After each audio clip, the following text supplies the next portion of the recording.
C'est un match décisif qui aura lieu ici à Abidjan entre le Maroc et la Côte d'Ivoire. Comme Hervé Renard l'a dit tout à l'heure, ce sera un collectif bien rodé et que représente le Maroc face à des individualités ivoiriennes. Quand on sait que la Côte d'Ivoire dispose de beaucoup de joueurs talentueux. Et donc ce sera un match très difficile pour les deux équipes. Parce que c'est un match qui met en jeu un seul ticket pour le mondial russe. Et donc on verra un match très arraché avec beaucoup d'engagement physique. Et puis bon, on espère que c'est le meilleur qui va gagner. Très serré, très tendu, parce qu'on sait que les Ivoiriens ont l'obligation de gagner ce match.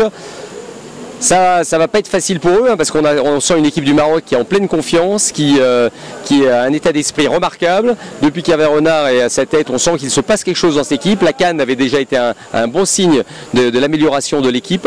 Et puis aujourd'hui, ce match qui vient peut-être de tout décider. Il faut pouvoir faire au moins un match nul pour passer. Ça va être un match très tendu. Je préfère pas m'avancer sur un pronostic, parce que ce type de rencontre, ça se joue souvent à des détails mais infimes, et on ne sait jamais dans quel coin ça penche. Mais ce qui est certain, c'est que le Maroc est sur une dynamique très positive, alors que la Côte d'Ivoire est beaucoup plus sur une dynamique négative.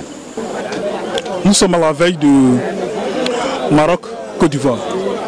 Côte d'Ivoire-Maroc, pardon. Et si vous sortez à Abidjan, vous voyez que toute la ville respire ce match. Tout le monde est prêt, tout le monde est paniqué, il y a la fièvre.